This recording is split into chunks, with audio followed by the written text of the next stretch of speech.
Factorial design से किसी को कुछ समझ में आ रहा है? वर्ड फैक्टोरियल कुछ समझ पा रहे हैं आप लोग? फैक्टर्स की बात करें इसमें? जी सर, बिल्कुल सही, बिल्कुल सही। फैक्टोरियल डिजाइन बेसिकली ये बेस्ड होती है फैक्टर्स पे। अब एक्सपेरिमेंटल रिसर्च में क्या होता है, हम बेसिकली आईवी का इफेक्ट डीवी पे देखते हैं और इसमें बहुत सारी कंडीशंस होती हैं, randomization and all that thing, आप सब लोग पढ़ चुके हैं। अगर हमारे पास आईवी एक से ज्यादा हो, उसका हमें इफेक्ट देखना हो, तब हम क्या करेंगे? तब हम करते हैं कि फैक्टर्स बनाते हैं। आईवी का मतलब मल्टीपल, आईवी को मल्टीपल ले लिया जाए, है ना? हाँ, या इंडिपेंडेंट वेरिएबल हमारे एक से अगर ज्यादा है, इंडिपेंडेंट वेरिएबल हमारा एक से ज्यादा है, पहली चीज। और दूसरी चीज, बेसिकली फैक्टोरियल डिजाइन यूज होती है मल्टीपल ग्रुप्स के बीच का इंटरैक्शन इफेक्ट देखने के लिए। मल्टीपल ग्रुप के बीच का, मल्टीपल ग्रुप्स के बीच का इंटरैक्शन देखने के लिए। आपने देखा होगा 2x2, 2x3 factor design, 2x2 factorial design बन रही है, 2x3, 2x4, 3x4, इस तरह की फैक्टोरियल डिजाइन बनती है। वही हमारा फैक्टोरियल डिजाइन कहलाता है।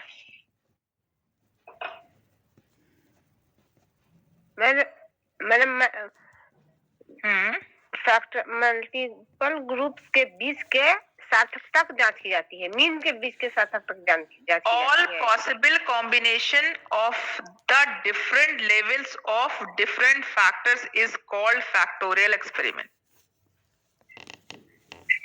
All possible combinations of the different level of different factor is called factorial experiment.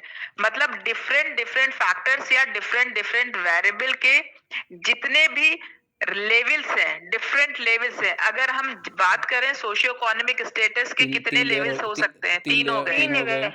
तीन लेवल हो गए। किसी दूसरे फैक्टर की हम बात करें, कोई ऐसा आईवी ले लें जिसके 3, 4, 5 लेवल्स हो गए। अब इनके जितने भी पॉसिबल कॉम्बिनेशंस बनेंगे, सपोज हमने जेंडर के 3 लेवल ले लिए, सोशियो इकोनॉमिक स्टेटस के 3 लेवल ले लिए, तो यहाँ पर कितने पॉसिबल कॉम्बिनेशंस हो गए? इसमें बहुत सारे पॉसिबल कॉम्बिनेशंस हो गए ना। उनकी study the all possible combinations of the different levels of different factors. Different factor क्या हो गए हमारे? सोशियो इकोनॉमिक स्टेटस और जेंडर। अब इनके डिफरेंट फैक्टर्स क्या हो गए? दोनों के 3-3 फैक्टर्स हो गए। अब इनके जितने भी पॉसिबल कॉम्बिनेशंस बनेंगे, उनके बीच में जो हम इफेक्ट देखते हैं, इंटरैक्शन इफेक्ट देखते हैं, वो काम फैक्टोरियल एक्सपेरिमेंट या फैक्टोरियल डिजाइन में किया जाता है। बेसिकली हम जब इफेक्ट देखते हैं आईवी का डीवी में with the different factors, single factor में क्या होता है? मान लीजिए यशविया कि एसीएस के लिए हमने 3 लेवल ले लिया है, ठीक है? किसके लिए? एसीएस को हमने 3 हिस्से में बांट लिया, 3 स्तर कर लिया, लेवल कर लिया 3, हाई, मिडिल और लो, ठीक है? 3 हो गए। जी। और इसका इम्पैक्ट अगर हम एजुकेशन पे देखना चाहें, ठीक है, एजुकेशन पे देख लीजिए या किसी चीज का जेंडर के साथ देख लीजिए। अच्छा, जेंडर के साथ देख कि हम सोशियो इकोनॉमिक स्टेटस और जेंडर दो हमारे आईवी हो गए, उनका हम एजुकेशन पे देखना चाहें क्या इफेक्ट है या एजुकेशन लेवल कहाँ पे डिफर कर रहा है, तब यहाँ पर फैक्टोरियल डिजाइन आएगी। 3x3 हो गया, ये 2 आईवी हो गए इसमें, तो 3x3 होगा नहीं? 3x3 हो गया, जेंडर के 3 और एसीएस के 3। अच्छा, और 3 लेवल हो गए। और अब इसके सारे पॉसिबल कॉम्बिनेशंस जितने बनेंगे, जैसे कैसे बनेगा कॉम्बिनेशन, ये बताइए। High socio economic male, high socio economic अच्छा, फीमेल, हाँ। Moderate socio economic male, moderate socio economic female, तीसरा ट्रांसजेंडर भी। इस तरह से आपके कितने कॉम्बिनेशंस बन गए? 3 3 9 हो जाएगा। 3 3 6 9। All possible combinations of the different level of different factors. तो यहाँ पे फैक्टर्स क्या हो गया? जेंडर और सोशियो इकोनॉमिक स्टेटस फैक्टर हो गए। और भी फैक्टर्स हो सकते हैं और डिफरेंट लेवल, इनके जो लेवल है हाई, मिडिल, लो और मेल, फीमेल एंड ट्रांसजेंडर। अब इसके जितने भी पॉसिबल कॉम्बिनेशंस बनेंगे उनकी स्टडी वो हमारे फैक्टोरियल डिजाइन में आती है। बेसिकली इस तरह का काम अनोवा में होता है। 2 into 2 वे अनोवा, 3 into 2 वे अनोवा, इंटरेक्शन इफेक्ट अनोवा में ही देखा जाता है, जहां पे 3 फैक्टर्स होते हैं। 2 वे अनोवा, मल्टीवेरिएट एनालिसिस, वहां पर फैक्टोरियल डिजाइन यूज होती है। बेसिकली ये एक्सपेरिमेंटल रिसर्च को करने के तरीके हैं। Randomized block design, factorial design, और उसमें फिर और भी आता है, मैंने लैटिन स्क्वायर डिजाइन। और इसमें और बताया फैक्टोरियल डिजाइन में कुछ और, या इतना सफिशिएंट है? नहीं, हमको एक चीज़ और पूछना है कि मान लीजिए सपोज कीजिए कि एसीएस का और जेंडर का हमने 2 ग्रुप ले लिया, 3 3 लेवल ले लिए, 3 into 3 का हमने फैक्टोरियल डिज़ाइन बनाया, ठीक है। ये दोनों इंडिपेंडेंट वेरिएबल है, ठीक है। अब इसका इम्पैक्ट अगर हम एजुकेशन पे देखना चाहें तो कैसे कंपेयर करेंगे, किस ग्रुप का किस ग्रुप के साथ करें? कंपेयर सर ऐसे करेंगे ना कि अगर हमारा सोशियो इकोनॉमिक स्टेटस और जेंडर का क्या इफेक्ट हो रहा है एजुकेशन पे, या डिफरेंट सोशियो इकोनॉमिक स्टेटस का एजुकेशन लेवल क्या क्या हो रहा है, हाई और लो डिफर कर रहा है या नहीं कर रहा है, मॉडरेट और लो डिफर कर रहा है या नहीं कर रहा है, ऐसे। दूसरा जेंडर डिफर कर रहा है या नहीं कर रहा है। अच्छा, अगर सिर्फ हमें सिंपल इफेक्ट देखना है कि जेंडर डिफरेंस एजुकेशन में है या नहीं, एससीएस का डिफरेंस एजुकेशन में है या नहीं, ये तो सिंपल मेन इफेक्ट हो गया। ये सिंगल फैक्टर डिजाइन हो गई। सिंगल फैक्टर डिजाइन क्या हो गया? क्योंकि इसमें सिर्फ मेन इफेक्ट की बात हो रही है, हमें कॉम्बिनेशंस की बात नहीं कर रहे हैं।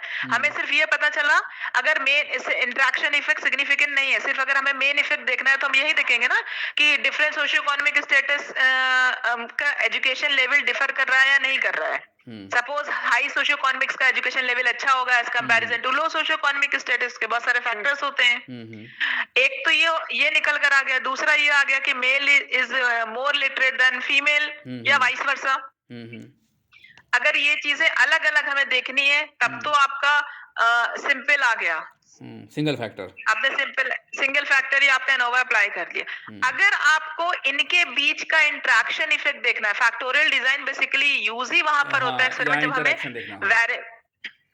फैक्टर्स के बीच में जब हमें इंटरेक्शन इफेक्ट देखना हो, और इंटरेक्शन इफेक्ट अगर सिग्निफिकेंट आता है, या इंटरेक्शन इफेक्ट में जितने भी पॉसिबल कॉम्बिनेशंस होते हैं, जितने भी फैक्टर्स हैं और उनके जितने भी लेवल्स हैं, जैसे हमने अभी बताया कि फैक्टर्स हमारे पास जेंडर और सोशियो इकोनॉमिक स्टेटस है, 2 फैक्टर हो गए, और इनके डिफरेंट लेवल्स। अब जेंडर 3 कैटेगरी में है, सोशियो इकोनॉमिक स्टेटस 3 कैटेगरी, ये लेवल हो गए। अब इनके बहुत सारे कॉम्बिनेशंस बन जाएंगे, उनमें कोई रिलेशन, कोई डिफरेंस है या नहीं, वो जानने, बेसिकली इंटरेक्शन इफेक्ट को जानने के लिए factorial design, factorial research, experiment या फैक्टोरियल डिजाइन यूज होती है। ठीक है, चलिए, आई होप अब क्लियर हो गया होगा। इसमें स्टैटिकल टूल्स के लिए अनोवा यूज करेंगे, ठीक है। ये हाँ अनोवा, ठीक है। 1 वे 2 वे 3/3 वन वे में तो आएगा नहीं इंटरेक्शन इफेक्ट आपका, जो है 1 वे में कैसे आएगा? 1 वे में सिंगल फैक्टर होता है, हम सिंगल फैक्टर में क्या ही करेंगे। और फैक्टोरियल डिजाइन के लिए एक से ज्यादा आईवी की रिक्वायरमेंट होती है। 2 वे यूज करेंगे। 2 वे या मल्टीवेरिएट हो गया। मेरे में ही हुआ। क्या हुआ? मनोवा। मेरे रिसर्च में ही यूज हुआ मैम। अच्छा अच्छा अच्छा, क्या फैक्टोरियल डिजाइन? यस। और फैक्टोरियल डिजाइन, एक चीज वो भी हो गई कि एक्सपेरिमेंटल रिसर्च में हम क्या करते हैं कि सेम रैंडोमाइजेशन होना चाहिए, रैंडोमाइजेशन, और दूसरा एक कॉन्सेप्ट वो भी आता है होमोजेनिटी, कि रैंडम सिलेक्शन होना चाहिए और एक्सट्रेनियस वेरिएबल्स को कंट्रोल करना चाहिए। कैरेक्टरिस्टिक्स सेम होनी चाहिए विद इन ग्रुप, जो भी हमने सैंपल लिया है। बट अगर कुछ ऐसा है जहां पे कैरेक्टरिस्टिक सेम नहीं हो सकती, अब जैसे सोशियो इकोनॉमिक स्टेटस और जेंडर में तो अलग अलग चीजें होंगी, तब उसमें हम डिफरेंट फैक्टर्स बनाते हैं कि सोशियो इकोनॉमिक स्टेटस के फैक्टर्स एक तरफ हो गए, जेंडर के एक तरफ हो गए, या मेल सारे एक तरफ हो गए, फीमेल एक तरफ हो गए, ट्रांसजेंडर एक तरफ हो गए, वहां पर हाई मिडिल लो एक अलग अलग हो गए। एक कैरेक्टरिस्टिक्स के लोगों को एक उसमें रखा गया। सेम कैरेक्टरिस्टिक के बेस पर हम फैक्टर्स बनाते हैं।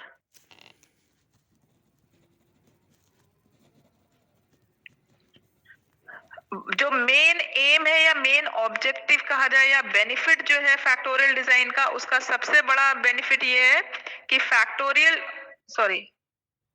इंटरैक्शन इफेक्ट हम जानते हैं।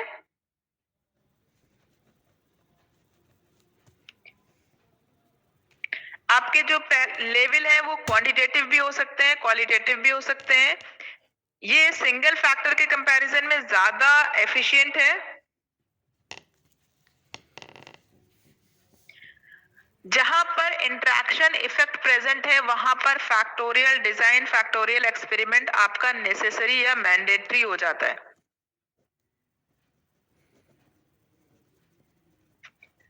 और फैक्टोरियल एक्सपेरिमेंट यूज किया जाता है रिलेशनशिप जानने के लिए, डिफरेंस जानने के लिए फैक्टर्स में in terms of statistical significance. Main की फीचर्स वही था, उसको फिर घुमा फिरा दिया गया कि जहां पर इंट्रैक्शन इफेक्ट जानना हो या इंट्रैक्शन इफेक्ट अगर मालूम हो तो वहां पर फैक्टोरियल डिजाइन या फैक्टोरियल एक्सपेरिमेंट मैंडेटरी हो जाता है या कंपलसरी हो जाता है। इसमें क्या होता है, आईवी एक से ज्यादा होना चाहिए। इसमें डिफरेंट फैक्टर्स के डिफरेंट लेवल के जितने भी पॉसिबल कॉम्बिनेशंस होंगे उनके बीच में क्या रिलेशनशिप है, क्या बेसिकली क्या डिफरेंस है, उसे देखने की कोशिश की जाती है।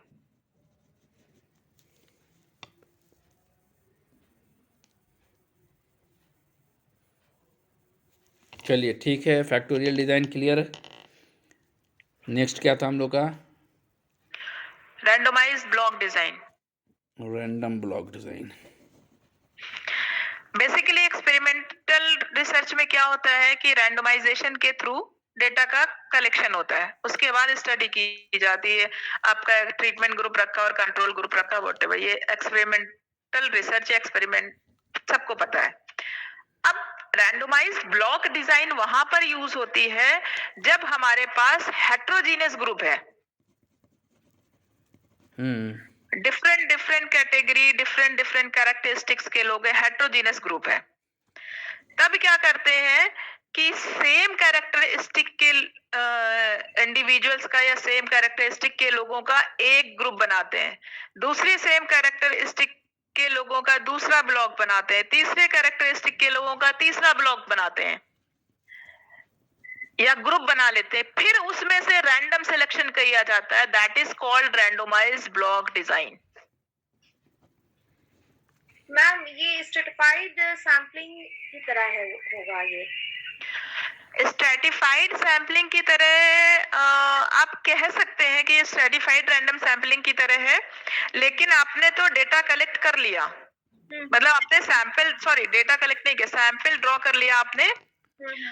उसके बाद सैंपल ड्रॉ करने के बाद फिर आपने देखा कि बहुत ज्यादा वेरिएशंस हैं, मतलब हेट्रोजेनिटी बहुत ज्यादा है, या आप ऐसी कंडीशन में है जहां पर रैंडमाइजेशन एक सब पॉसिबल नहीं है। तब क्या करेंगे कि डिफरेंट डिफरेंट ग्रुप्स बना लिए सेम कैरेक्टरिस्टिक। स्ट्रेटिफाइड में भी कोशिश काफी हद तक यही की जाती है, लेकिन वहां पर मेल को एक जगह रखा, फीमेल को एक जगह रखा। इसमें और स्पेसिफिक किया जाता है कि male same age group, female same age group, चीजें जितने भी पॉसिबल कॉम्बिनेशंस हो सकते हैं ऑलमोस्ट सेम कैरेक्टरिस्टिक के, उनको एक ग्रुप में रखा जाता है, उसके बाद स्टडी की जाती है, that is randomized block design. Time series design क्या है? क्या चीज?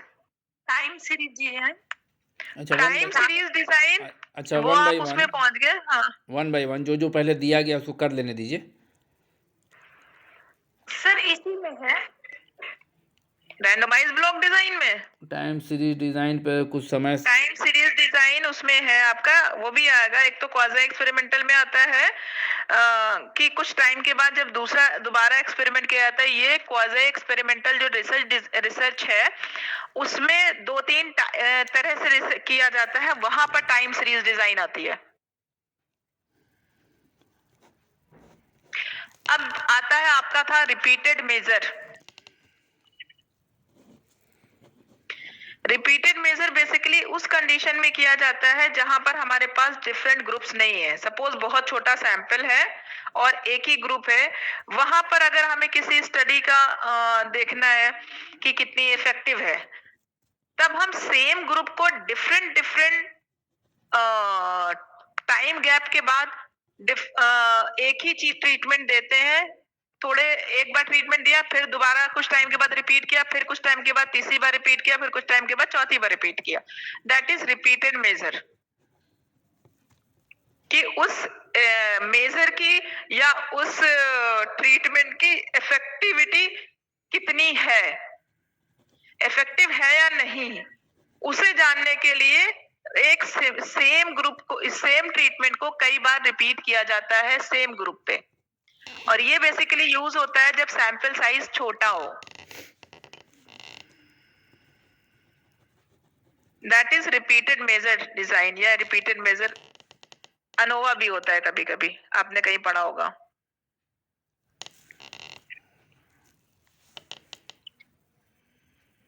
किसी मेजर्स की, किसी ट्रीटमेंट की इफेक्टिविटी को, या ये कहें कि उसकी इफेक्टिवनेस को शो करने के लिए, इफेक्टिवनेस को जानने के लिए, अब लार्ज सैंपल पे अगर हम करते हैं कोई भी ट्रीटमेंट, कोई भी एक्सपेरिमेंट, तो लार्ज सैंपल में करने के बाद वो ऑलरेडी स्टैंडर्डाइज हो जाता है और भी बहुत सारे फैक्टर्स हैं। बट हमारे पास अगर ग्रुप बहुत छोटा है, नंबर ऑफ सैंपल्स बहुत स्मॉल है, तब उस ट्रीटमेंट, उस मेजर की इफेक्टिवनेस को जानने के लिए उसे रिपीट किया जाता है। अब इसका ड्रॉबैक ये आता है कि यहाँ पर प्रैक्टिस इफेक्ट आ जाता है।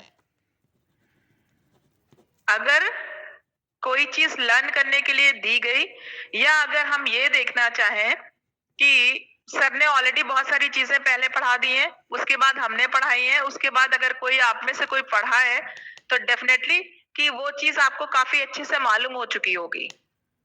तो आप ये नहीं कह सकते हैं कि सर ने अच्छा नहीं पढ़ाया, मैंने अच्छा नहीं पढ़ाया, या जो अभी नया पढ़ा रहा है, सपोज मोनी मैम ने अगर पढ़ाया, उससे आपको चीजें समझ में आ गई, तो मोनी मैम ने बहुत अच्छा पढ़ाया। इसमें यहाँ पर रीजन एक ये भी हो सकता है कि प्रैक्टिस इफेक्ट, कि सर ने जो पढ़ाया कुछ तो लर्न हुआ, उसके बाद हमने पढ़ाया तो कुछ लर्न हुआ, और उसके बाद नया जो पढ़ा रहा है और चीजें क्लियर हो गई। यहाँ पे सबसे बड़ा ड्रॉबैक रिपीटेड मेजर्ड का है कि प्रैक्टिस इफेक्ट आ जाता है। ये लिमिटेशंस हो गया इसका, ये इसका लिमिटेशन हो गया।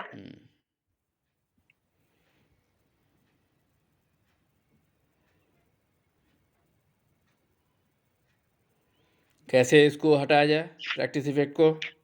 ये आपका विद इन सब्जेक्ट डिजाइन भी कहलाता है, repeated measure within subject design, क्योंकि इसमें दो ग्रुप है नहीं, लार्ज पॉपुलेशन नहीं है, तो कंपैरिजन हो नहीं सकता। तो दो डिफरेंट टाइम गैप पे एक ही ग्रुप का कंपैरिजन होता है।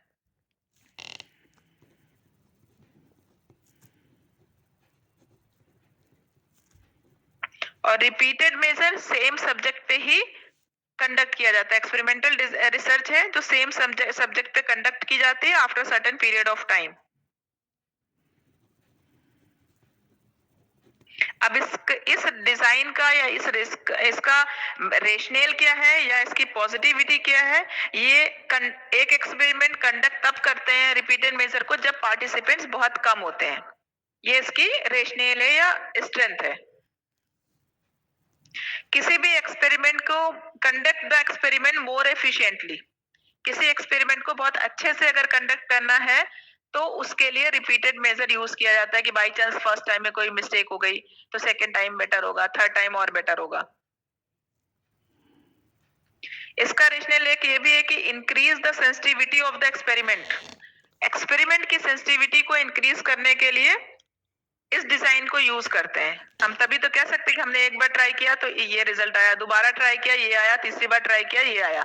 दैट मीन्स एक पर्टिकुलर एक्सपेरिमेंट या पर्टिकुलर ट्रीटमेंट काफी इफेक्टिव है।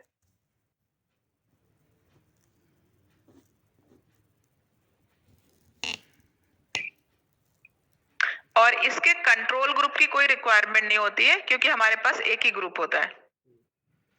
कंट्रोल ग्रुप नहीं होता इसमें, है ना? नहीं, इसमें बेसिकली वो जो आपने जो एक ग्रुप लिया है उसी को हम पेयर्ड दोबारा कर सैंपल रहे टी हैं। टेस्ट वाली जो बात आती है,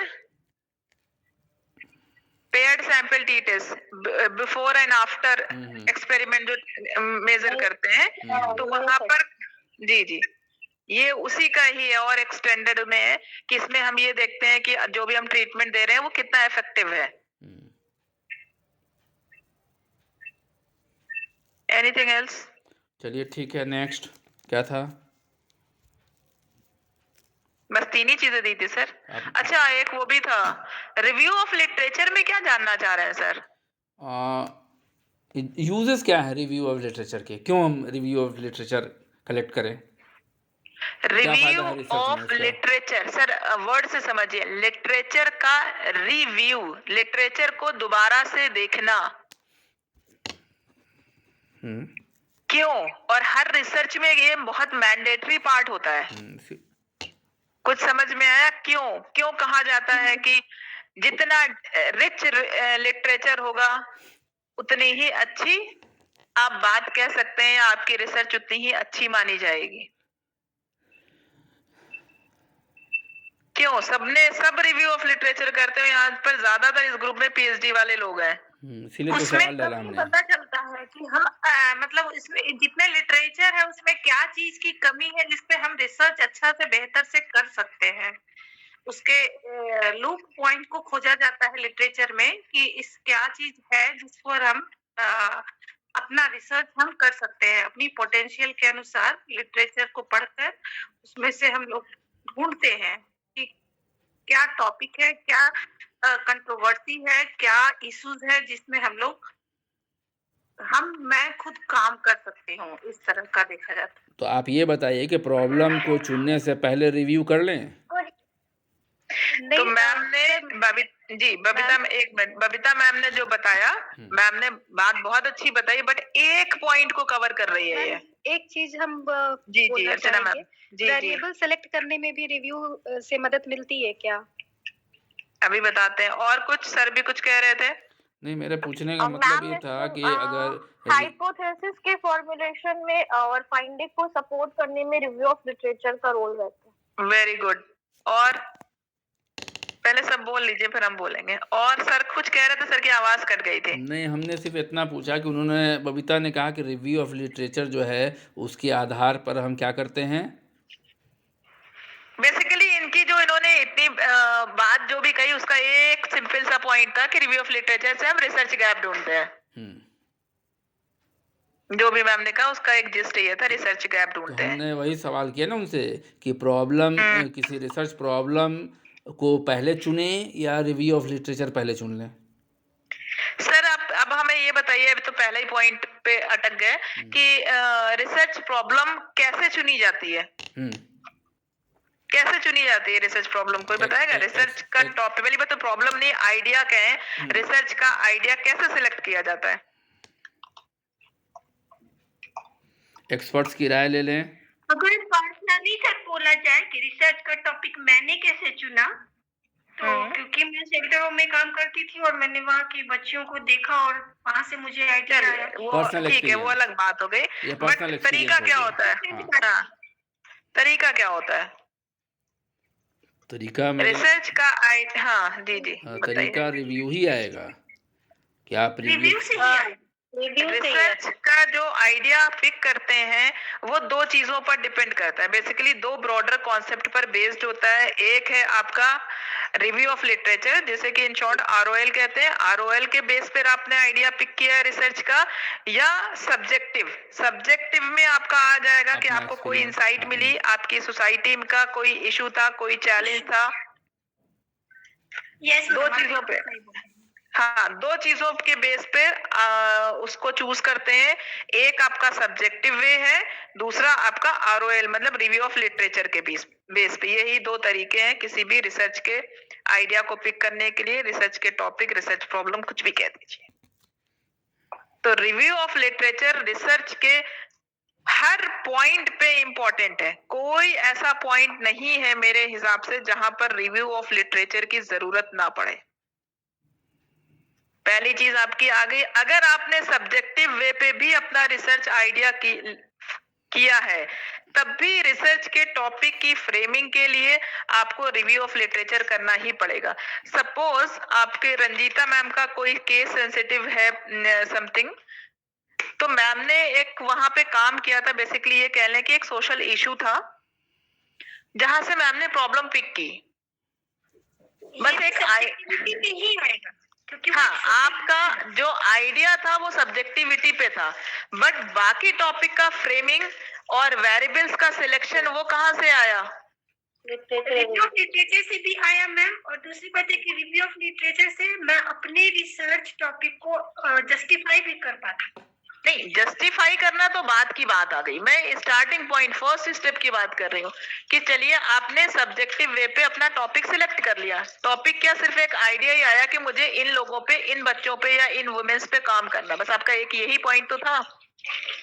सोशल बाकी आपने जो वेरिएबल सिलेक्ट किए, जो पूरा टॉपिक की फ्रेमिंग की, वो कैसे की? वो रिव्यू ऑफ लिटरेचर के बेस पर ही तो किया आपने।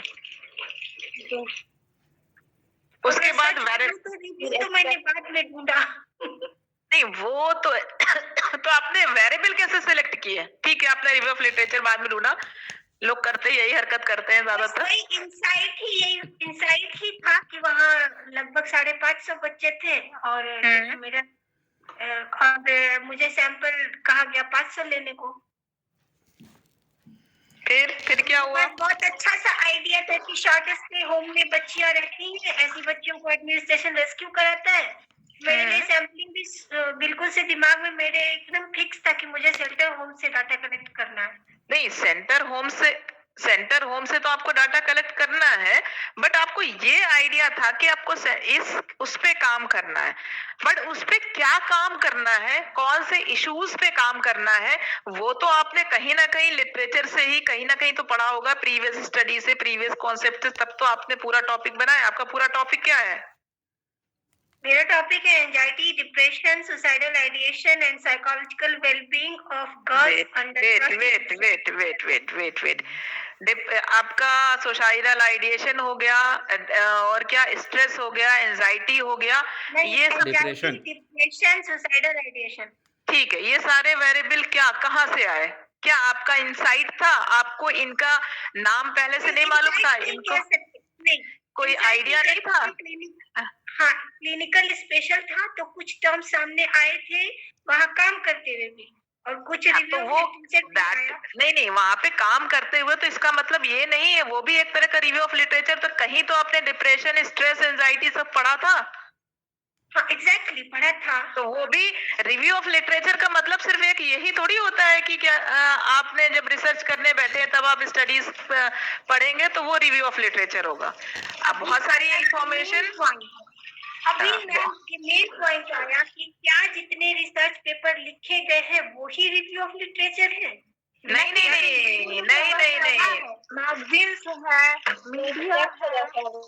रिव्यू ऑफ लिटरेचर में आपकी रिसर्च पेपर हो जाए, जर्नल हो गए, रिसर्च पेपर हो गए, उनके एब्स्ट्रैक्ट हो गए, बुक हो गए, आर्टिकल हो गए, बहुत सारी चीजें न्यूज़पेपर से भी मिलती हैं। वही वाली चीज ना कि ये कॉन्सेप्ट गलत है, क्योंकि आपको डिप्रेशन, एंजाइटी, इसका कॉन्सेप्ट था ना आपके पास, किसी न किसी बुक से पढ़ा था। सर चीजें क्लियर हो गई ना? अब हो गई क्लियर चीजें? बिल्कुल क्लियर हो गई। तो अब हम लिखते जरूर है, पर हमारे पास पहले से होता है। वो पहले से होता है या बाद में आप करते हैं? आपके पास जो ये डिप्रेशन इन सब चीजों का जो कॉन्सेप्ट था वो ऑलरेडी रिव्यू ऑफ लिटरेचर ही कहलाएगा। ऑलरेडी हमारे पास था, बस हमने रिव्यू ऑफ लिटरेचर जब थीसिस में लिखा तब उसे हमने बहुत ही खोजबीन करके बड़ा इवेल्युएट करके तब डाला। मैम क्या? ये कह सकते हैं ना कि किस फील्ड में करना है ये इंटरेस्ट हो सकता है, लेकिन कैसे करना है, क्या काम हुआ है, ये रिव्यू ऑफ लिटरेचर से समझ सकते हैं। देखिए हमने बताया ना रिसर्च, मैंने टॉपिक नहीं बोला, मैंने कहा रिसर्च आइडिया। आइडिया पिक करने के, आइडिया को सिलेक्ट करने के, चूज करने के दो ही तरीके होते हैं, एक सब्जेक्टिव, दूसरा रिव्यू ऑफ लिटरेचर। बहुत सारी रिसर्च के टॉपिक सब्जेक्टिव होते हैं, मींस सोशल इश्यूज हो गया, कोई इंसाइट हो गया, कुछ भी हो गया। एक तो ये कॉन्सेप्ट हो गया। दूसरा, बहुत सारी रिसर्च टॉपिक जो बनाए जाते हैं वो रिव्यू ऑफ लिटरेचर के बेस पे बनते हैं। बहुत सारा लिटरेचर पढ़ लिया, उसमें से रिसर्च गैप मिल गया, और स्मार्ट तरीका ये हुआ कि आपने थीसिस देखी, उनके फ्यूचर सजेशन या लिमिटेशंस देख ली, उन पे आपने टॉपिक तैयार कर लिया।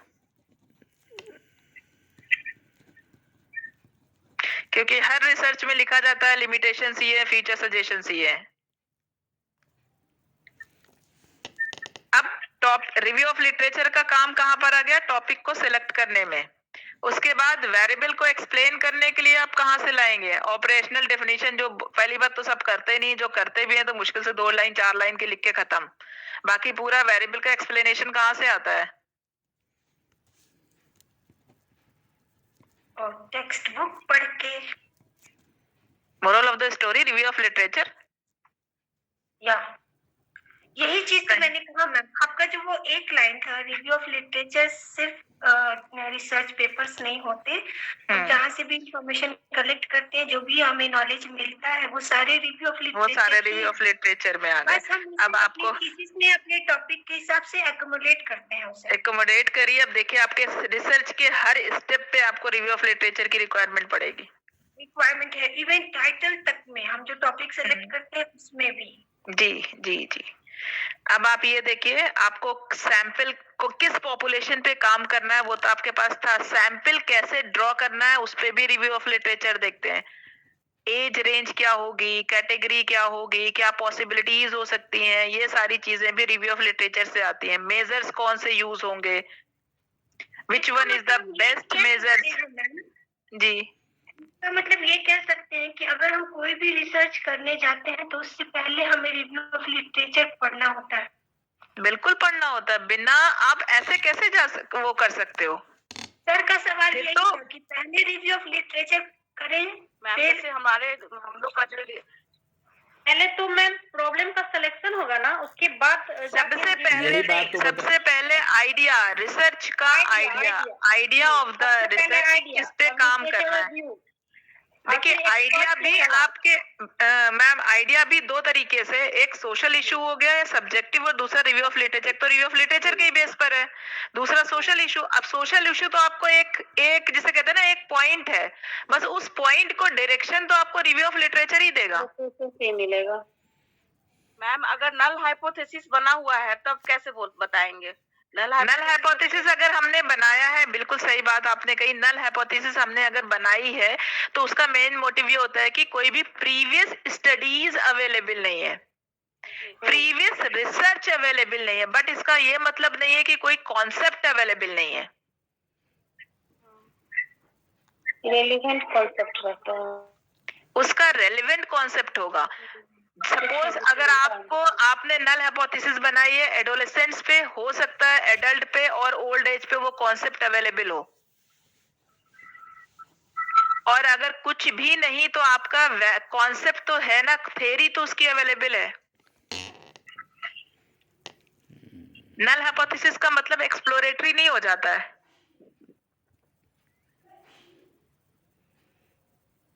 मिता क्लियर हुआ?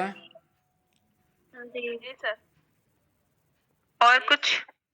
यही यहाँ पे कंफ्यूजन हो रहा था मैम, जैसे बता रही थी कि जैसे हमारे जो रिसर्च टॉपिक है सब में नल हाइपोथेसिस ही है, तो वो लग रहा था कि उसका क्या फिर अगर ये नहीं, नल हाइपोथेसिस, हाँ, नल हाइपोथेसिस है इसका मतलब कि आपके उस स्पेसिफिक एरिया पे, स्पेसिफिक टॉपिक पे लिटरेचर अवेलेबल नहीं है, प्रीवियस स्टडीज अवेलेबल नहीं है, but related topic, related concept पे तो अवेलेबल है।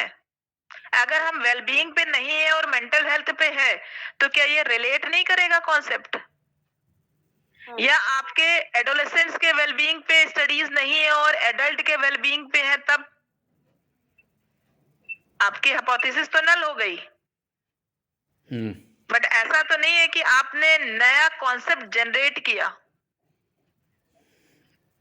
थेरेटिकल एस्पेक्ट तो था ही ना, नॉलेज तो उसकी थी, विजडम तो था। जी मैम, रिलीवेंट इंफॉर्मेशन रहता है उसमें। जी, उसमें रिलीवेंट मेरे पास भी है, जो हम नल हाइपोथेसिस बनाए हैं तो वो रिलीवेंट हमने भी नल हाइपोथेसिस बनाई है, हमने भी बनाई है, कुछ नल कुछ ऑल्ट, हमारे में तो दोनों ही है, नल और ऑल्टरनेट दोनों है।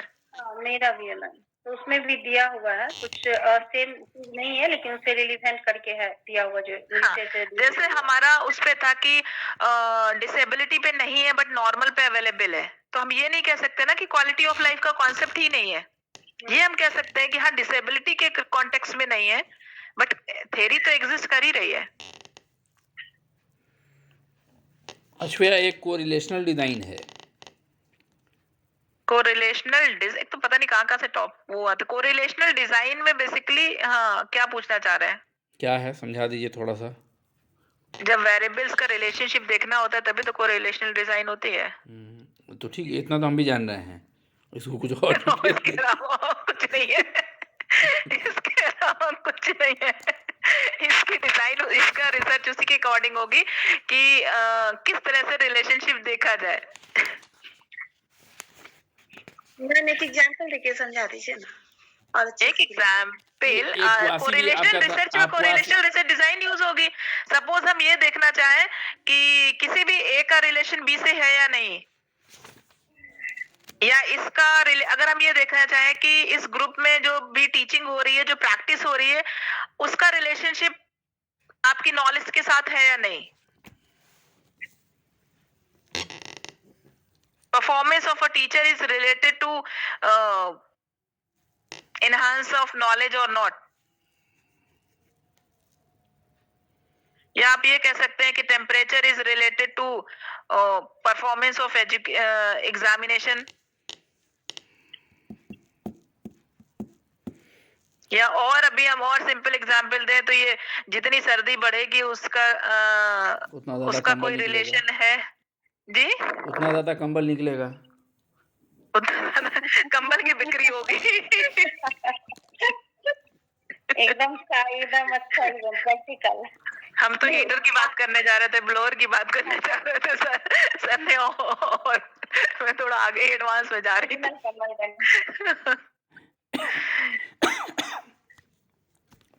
और किसी को कुछ डिजाइन पूछना तो है मैंने रिसर्च लिख में, के रखा कोई था। चीज छूट रही हो रिसर्च में?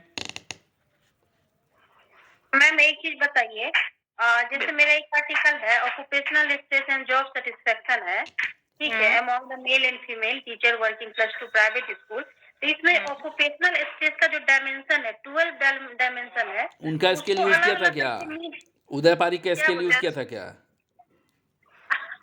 क्या सर? उदय पारिक का स्केल यूज किया था क्या नहीं ऑक्यूपेशनल? नहीं नहीं सर, स्ट्रेस नहीं, ऑक्यूपेशनल स्ट्रेस में मेरा ऑक्यूपेशनल स्ट्रेस स्केल ही है। तो किसका है, वही तो पूछ रहे नहीं तो हैं। किसका स्केल है? किसका? जो ऑक्यूपेशनल का हाँ, मैम जी, ये इसका है, मतलब सिन्हा करके कुछ है, श्रीवास्तव, सॉरी श्रीवास्तव एंड सिंह है। श्रीवास्तव है, एक श्रीवास्तव। नहीं नहीं, एक ही श्रीवास्तव नहीं है, श्रीवास्तव एंड सिंह है, एक ही श्रीवास्तव फिर दूसरा हो गया, श्रीवास्तव एंड सिंह का है सर। नहीं, उदय पारिक का है ऑक्यूपेशनल, नहीं, रोल स्ट्रेस है, ORS, ऑक्यूपेशनल रोल स्ट्रेस है 1981 में। हाँ, तो उसमें 46 आइटम है, 12 डायमेंशन है, समझे सर? तो मैं इसमें अलग डायमेंशन का जो हम निकाला हुआ है, इसमें मेरा मीन SD टी रेशियो अलग अलग निकला हुआ है सबका, तो सारे डायमेंशन का। हाँ, डायमेंशन का जैसे हाँ। रोल ओवरलोड हो गया और रोल समझ गई। कंफ्लिक्ट हो गया स्ट्रेस का, तो 12 मालूम है। डायमेंशन का अलग अलग निकला हुआ है। हम्म, तो इस कंडीशन में तो हम इनोवा तो नहीं यूज कर सकते हैं। क्यों नहीं यूज कर सकते? आपने 12 डायमेंशंस का हाँ, किस पे वही देखा है? चीज़ है। आपने क्या, आपने किस पे देखा है? जेंडर डिफरेंस देखा है? नहीं मैम, हमने देखा ऑक्यूपेशनल स्टेट, मेरा जो है occupational state and job satisfaction. तो इसमें अगर आईवीडीबी पूछा जाए तो आईवीडीबी हम इसी को मान लेंगे कि जॉब का सेटिस्फेक्शन, ऑक्यूपेशनल स्टेट मेरा घटेगा जब जॉब सेटिस्फेक्शन होगा क्या? ऑक्यूपेशनल स्ट्रेस, तो वो तो बात आपकी सही हो गई कि ऑक्यूपेशनल स्ट्रेस अगर बढ़ रहा है तो जॉब सेटिस्फेक्शन कम होगा, और अगर ऑक्यूपेशनल स्ट्रेस घट रहा है तो जॉब सेटिस्फेक्शन बढ़ेगा। ये डिपेंड करता है, ये वेरी करता है इंडिविजुअल टू इंडिविजुअल। वैसे इसी को हम नॉर्मल तो डिपेंडेंट यही होगा। इंडिपेंडेंट मान लेंगे, ठीक है। और क्या, बस 2 ही वेरिएबल है आपके? हाँ, 2 ही है वेरिएबल। अच्छा, तो फिर आपने टी टेस्ट किस पे लगाया था? हाँ, वही जितना मेरा जो निकला हुआ है ना आर्टिकल में, तो जितना सारा डायमेंशन है उसका सबका अलग अलग, तो इसमें तो मेरा नहीं, अनोवा वो- से पूछा जा सकता है ना मेरा कि नहीं इतना नहीं नहीं सारा नहीं, वो तो ठीक है। नहीं, एक चीज समझ में नहीं आई मुझे कि आपके ऑक्यूपेशनल स्ट्रेस में आपके हर डायमेंशन पे जो टी टेस्ट लगाया है, तो टी टेस्ट किसके साथ लगाया? क्या देखने की कोशिश की गई कि ऑक्यूपेशनल स्ट्रेस का जॉब सेटिस्फेक्शन के साथ टी टेस्ट लगाया है? मैम मेल एंड फीमेल के बीच में हम ऑक्यूपेशनल अच्छा अच्छा अच्छा अच्छा अच्छा, जो ठीक ठीक ठीक। वर्किंग प्राइवेट स्कूल की है, तो उन लोग ठीक, का ठीक। मेल फीमेल का हम मेजर किए हैं। इसमें अनोवा ही लगना चाहिए था, ज्यादा बेटर था। हाँ, वही हम पूछ रहे हैं कि अगर आपने हमसे बार-बार- क्वेश्चन हो सकता है बार बार जितना टी सारा टेस्ट जो लगाया, क्यों लगाया। हाँ, उससे अच्छा था एक अनोवा लगा देते। अनोवा निकाल देते, लेकिन हालांकि निकला हुआ नहीं है, तो हम सोचे कोई हैं कि बात- बहुत बोल देंगे कि बहुत मजा आ रहा था निकालने में। क्वेश्चन और शेड्यूल में डिफरेंसेस थोड़ा सा क्लियर कर। क्या चीज? क्वेश्चन ईयर और schedule. Questionnaire and schedule, okay. Differences. Schedule देखिए, क्वेश्चनर क्या होता है, एक आपका प्रॉपर, अगर आप मुझे पहले बताते तो मैं इसको भी और देख लेती। एक प्रॉपर स्टैंडर्डाइज्ड फॉर्मेट होता है या एक स्टैंडर्डाइज्ड टूल होता है क्वेश्चनर, जिसकी रिलायबिलिटी, वैलिडिटी सारी चीजें होती हैं। और शेड्यूल क्या होता है, समटाइम्स स्ट्रक्चर, और क्वेश्चनर आपका स्ट्रक्चर्ड होता है। शेड्यूल आपका समटाइम स्ट्रक्चर्ड और समटाइम अनस्ट्रक्चर्ड होता है। और जितने रिलायबिलिटी, वैलिडिटी आपकी क्वेश्चनर की है, नॉट नेसेसरी कि शेड्यूल की भी हो। समटाइम शेड्यूल में कुछ चीजें आपको उस टाइम भी चेंज करनी होती हैं, और एग्जैक्टली तो हम नहीं कह सकते। हम ये शायद ऐसा है कि शेड्यूल की रिलायबिलिटी, वैलिडिटी बाद में निकाली जाती है, या ये एक तरह से आप कह सकते हैं कि अनस्ट्रक्चर्ड क्वेश्चनर है शेड्यूल, या शॉर्टर फॉर्म है, कुछ लिमिटेड, बहुत शॉर्ट आइटम्स होते हैं। अभी हम पढ़ाएंगे कुछ दिन के बाद, क्वेश्चनर और शेड्यूल एक टॉपिक है। Inventory, questionnaire, schedule. Inventory, questionnaire, schedule, हाँ ये है, इन सब में डिफरेंस है। मैम काउंटर बैलेंसिंग भी जानना है। Balancing, counter balancing. Balancing and counter balancing, experimental research किसने लिया था टॉपिक, ये उसका पार्ट है, बैलेंसिंग एंड काउंटर बैलेंसिंग। ये तो एक्सटेनियस वेरिएबल को कंट्रोल करने का है ना मैम। एक्सपेरिमेंटल रिसर्च में randomization, matching, elimination, balancing, counter balancing, हाँ, हमने जीटी ये भी है ना, 5 है जो उसको एक्सटेनियस होमोजेनिटी ऑफ वेरिएंस, हाँ, कि ये सारी चीजें हैं। मैचिंग, एलिमिनेशन भी। मैम एक क्वेश्चन है। मैम एक question ma'am, one by one. Ma'am एक क्वेश्चन है कि हम लोग मोस्टली हाइपोथेसिस बनाते हैं अपने रिसर्च को कंडक्ट करने के लिए, लेकिन कभी कभी हम लोग रिसर्च क्वेश्चन भी लेते हैं, तो बेसिकली हम किस कंडीशन में रिसर्च क्वेश्चन बनाएंगे? देखिए, ऐसा नहीं है कि किस कंडीशन में बनाएंगे। आईपीए की गाइडलाइन है कि research question, research hypothesis, research objectives, इनमें से सारी चीजें जरूरी नहीं, इनमें से कुछ एक या दो होनी चाहिए। जनरली लोग ऑब्जेक्टिव और रिसर्च हाइपोथेसिस बनाते हैं। यस मैम, लेकिन जब कभी हम लोग रिसर्च क्वेश्चन लेते हैं तो उसका क्या मतलब? आप रिसर्च ऑब्जेक्टिव की जगह नहीं, ऐसा कोई उद्देश्य नहीं है कि आप अपने टॉपिक को क्वेश्चन फॉर्म में बना के फिर उसका आंसर ढूंढ रहे हैं। रिसर्च क्वेश्चन बनाए ना बनाए, इट्स नॉट मैंडेटरी। तो हाइपोथेसिस के एब्सेंस में रिसर्च क्वेश्चन जब बनाते हैं, बहुत सारे रिसर्च में ऐसा मैंने देखा है कि हाइपोथेसिस वहाँ है नहीं, वहाँ रिसर्च क्वेश्चन है। देखिए तो एपीए की जो गाइडलाइन है उनका यही कहना है कि आप कोई एक चीज होनी चाहिए, research question, research objective and hypothesis. Generally लोग हाइपोथेसिस एंड ऑब्जेक्टिव्स बनाते हैं, बहुत से लोग तो ऐसे ही भी रिसर्च करते हैं जो हाइपोथेसिस बनाते ही नहीं है। जैसे ना हाइपोथेसिस को ना एक स्टेटमेंट के रूप में हम लोग रखते हैं, ठीक है। हाइपोथेसिस एक assumptions लेके चल रहे हैं। तो अगर हम हाइपोथेसिस को ही क्वेश्चन के फॉर्म में कर दें जी। तो वो क्वेश्चन बन जाएगा, और अगर क्वेश्चन को ही हम हाइपोथेसिस के फॉर्म में कर दें यानी assumption फॉर्म में कर दें, assumption ले बना ले मिल तो वो आपके हाइपोथेसिस। इसीलिए तो एपीए की गाइडलाइन है कि कोई एक चीज एक का होना जरूरी है। बहुत से लोग हाइपोथेसिस नहीं बनाते हैं, सिर्फ ऑब्जेक्टिव्स पे काम कर लेते हैं कि हमारा ये उद्देश्य है, हम ये लेके चल रहे हैं। उद्देश्य फुलफिल भी हो सकता है, नहीं भी हो सकता है। हाइपोथेसिस आपका एजम्पशंस है कि हम एक डायरेक्शन लेके चल रहे हैं या एक एजम्पशन मान के चल रहे हैं, हो भी सकता है, नहीं भी हो सकता है। मैम रिलायबिलिटी में इंटरनल कंसिस्टेंसी को समझना है मैम। तो रिलायबिलिटी तो पूरा सिर्फ होगा तब इंटरनल कंसिस्टेंसी भी आ जाएगी। इंटरनल कंसिस्टेंसी बेसिकली किसी क्वेश्चनर के जो आइटम्स होते हैं, इसको हमने बहुत अच्छे से बताया था कि दो टाइप्स आपके स्टेबिलिटी को बताते हैं, और लास्ट का इंटरनल कंसिस्टेंसी जो है वो आपकी कंसिस्टेंसी को बता रहा होता है।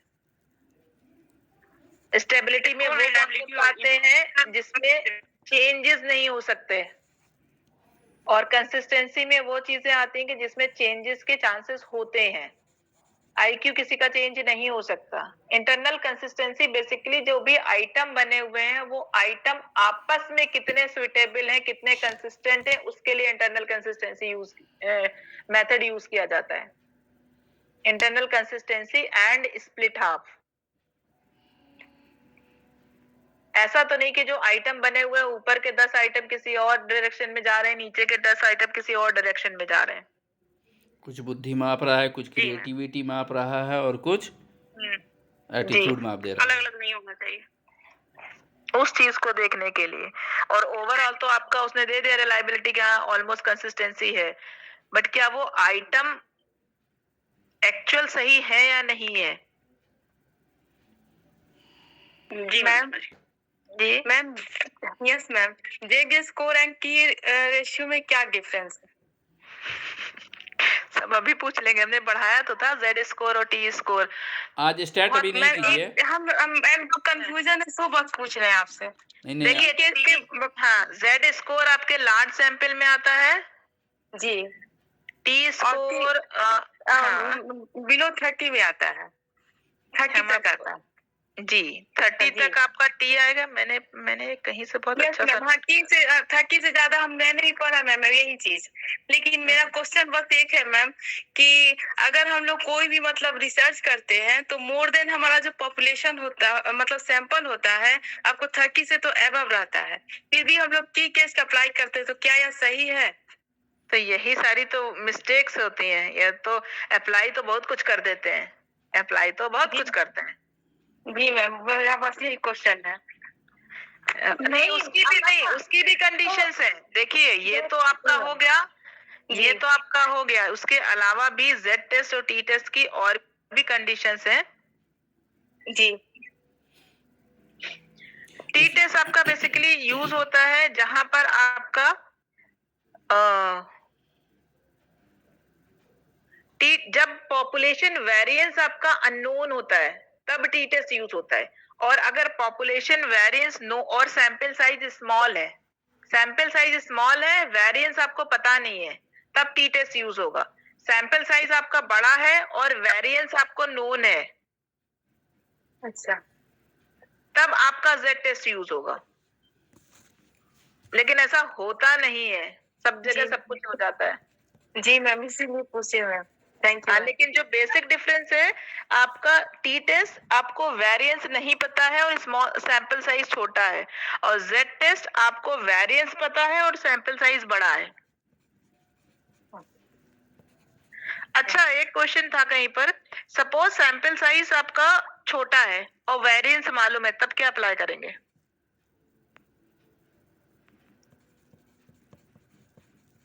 जे करेंगे मैम, जी जे की करेंगे, जे के स्कोर निकालेंगे यस, क्यों टी टेस्ट नहीं करेंगे? क्योंकि उसमें वेरिएंस हमको नहीं, उसके अकॉर्डिंग नहीं है, नहीं पता है। जी, एक कंडीशन फुलफिल हो रही है क्योंकि वेरिएंस है, इसलिए जेड टेस्ट यूज होगा। जी, थैंक यू मैम। मैम इसका मतलब कि जी। सैंपल को सेकेंडरी हिस्सा रख दिया गया है कि सैंपल बड़ा छोटा वो बहुत मायने नहीं रखता है। नहीं, हम लोग एक कंडीशन फुलफिल हो रही है। नहीं, मैम का क्वेश्चन बिल्कुल सही है। हम लोग क्या करते हैं, सैंपल छोटा हो बड़ा हो वो कहाँ देखते हैं, टी टेस्ट अप्लाई कर देते हैं खट्टे से। अरे हमारे पास सब अर्जुन है और सबकी निगाह जो है मछली की आंख पर है। सैंपल 2 मीन के बीच में डिफरेंसेस देखना है टी। यहाँ पे हम लोग इसलिए क्योंकि सब ग्रुप में बटा रहता है। जैसे कि मान लिया अगर हमारा 480 सैंपल है तो 480 सैंपल को हम पूरे कंप्लीट हम मीन उसका नहीं देख रहे हैं, विभिन्न ग्रुप में हम लोग देख रहे हैं। तो जैसे मान लिया जाए 480 सैंपल है, उसको 20-20 ग्रुप में बटा हुआ है, ठीक है? नहीं अब नहीं, लेकिन मैम आपकी बात ये सही है, ऐसा नहीं रहता है। मैम आपकी बात सही है, लेकिन बहुत से लोगों का 50-50 में बटा होता है तब भी टी टेस्ट अप्लाई होता है। एग्जैक्टली मैम, ऐसा ही रहता है। 50-50 में बटा है तब भी टी टेस्ट अप्लाई है। मतलब स्प्लिट बहुत सारी रिसर्च जर्नल में सब जगह देखने को यही मिलता है। हाँ, वो बिल्कुल सही है। उसमें एक तो हर उसमें वो है ना, अब जैसे एक कंडीशन फुलफिल हो रही है, दूसरी नहीं फुलफिल हो रही है। अगर आपका सैंपल साइज बड़ा है और वेरिएंस आपका अननोन है तो आप जेड थोड़ी अप्लाई कर सकते हैं, फिर तो आप टी टेस्ट ही अप्लाई करेंगे। Ma'am ji, difference between research method and research methodology. Difference between research method and research methodology आप लोग बताइए, फिर हम बता ही देंगे। रिसर्च मेथड जो है वो केवल कोई बता रहा है, फरजाना मैम बता रही हैं, बताइए मैम। मैथोलॉजी में पूरा प्रोसीड्योर आ जाएगा मैम, मेथड में जो मेथड यूज कर रहे हैं वो होगा, मैथोलॉजी में सारा प्रोसीड्योर आ जाएगा उसका। यस, मेथड में बेसिकली मेथोडोलॉजी में क्या होता है, मेथोडोलॉजी स्टार्ट फ्रॉम जब हम प्रॉब्लम को पिक करते हैं, आइडिया पिक करते हैं, वहां से लेके एंड तक, दैट इज मेथोडोलॉजी। और रिसर्च मेथड में हम किस तरह से रिसर्च कर रहे हैं, रिसर्च डिजाइन क्या है, सैंपल साइज क्या है, पार्टिसिपेंट्स क्या है, मेजर्स क्या है, स्टैटिस्टिकल एनालिसिस क्या है, दैट इज रिसर्च मेथड। जी ओके मैम, थैंक यू। आज हमारा ही इंटरव्यू हो रहा है। नहीं हम लोग डाउट मैडम, हेलो मैडम, जी, स्प्लिट हाफ रिलायबिलिटी बताइए। फरजाना मैम पूछ रही है स्प्लिट हाफ रिलायबिलिटी। बहुत सही, बहुत सही। स्प्लिट हाफ रिलायबिलिटी जी, हाफ बांट लीजिए ना सीधे सीधे किसी स्प्लिट हाफ आधा बांट लीजिए और आपस के बीच के कोरिलेशन निकाल लीजिए। एक ग्रुप है आपके पास, एक आंकड़ा आपके पास मौजूद है 50 लोगों का, उसको 2 हिस्से में बांटिए, रैंडमली बांटिए कि 1 उठाएंगे, फिर 3 उठाएंगे, फिर 5 उठाएंगे, ऐसा एक ग्रुप बना लिया। 2-4 वाला एक अलग ग्रुप बना लिया और दोनों ग्रुप के बीच में कोरिलेशन निकाला। लेकिन स्प्लिट हाफ करते क्यों है, क्यों स्प्लिट हाफ यूज किया जाता है, किस कंडीशन में यूज किया जाता है, क्यों नहीं टेस्ट रीटेस्ट कर देते हैं, क्यों स्प्लिट हाफ करते हैं? मैम टेस्ट में टाइम ज्यादा लगेगा, इसमें कम लगेगा। और कुछ? इंटरनल कंसिस्टेंसी को देखने के लिए, इंटरनल कंसिस्टेंसी निकालने के लिए। तो इंटरनल कंसिस्टेंसी निकालने के लिए स्प्लिट हाफ यूज किया जाता है। इंटरनल कंसिस्टेंसी का ऑलरेडी अपना फॉर्मूला है। क्रॉनबेक अल्फा क्या है? इंटरनल कंसिस्टेंसी तो एक ब्रॉड एस्पेक्ट है, उसमें एक क्रॉनबेक अल्फा है और एक स्प्लिट हाफ है। ओके, उड़ता था इवेंट के स्प्लिट हाफ क्यों यूज करते हैं, क्यों नहीं टेस्ट रीटेस्ट? आपने रचना मैम ने एक चीज बताई, टेस्ट रीटेस्ट में टाइम ज्यादा लगता है, और कोई तरीका, और कोई वजह नहीं है? है मैम, क्या? अभी याद नहीं आ रहा है।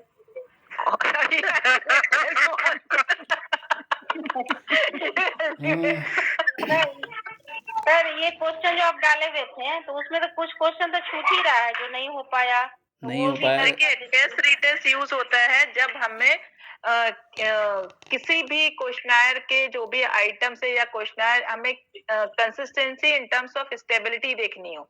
अगर हमें ये देखना है कि एक आईक्यू का जो टेस्ट है वो रिलायबल है या नहीं। आईक्यू क्या है? अगर वो वेरी कर जाएगा तो दैट मीन एक बार किया दोबारा किया, अगर वो वेरी कर गया तो इट मीन्स कि आपका टेस्ट सही नहीं है, क्योंकि आईक्यू एक ऐसा फिनोमिना है जो चेंज नहीं होता है।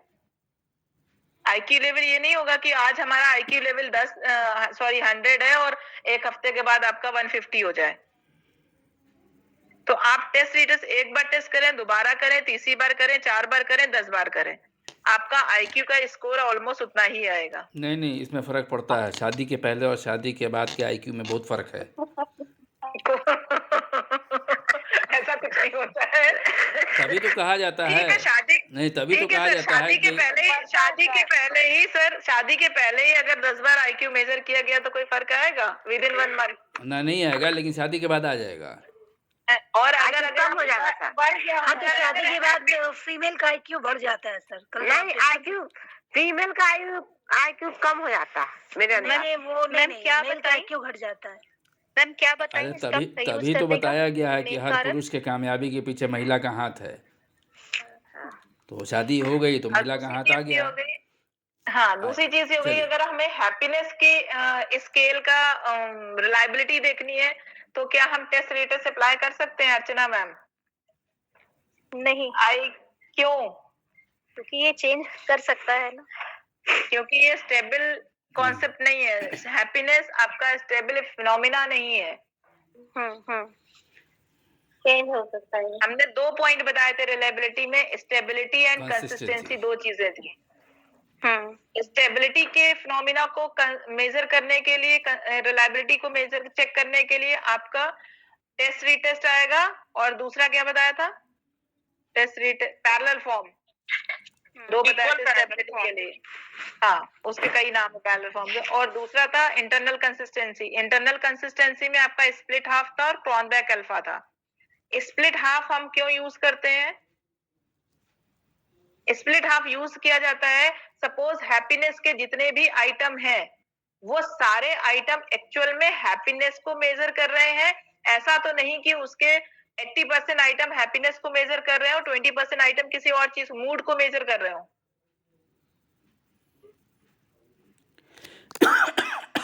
उसे चेक करने के लिए स्प्लिट हाफ या क्रॉनबैक अल्फा यूज किया जाता है। स्प्लिट हाफ करने से आपको ये आइडिया मिल जाएगा कि कुछ आइटम ऐसे हैं जो हैप्पीनेस को मेजर नहीं कर रहे हैं।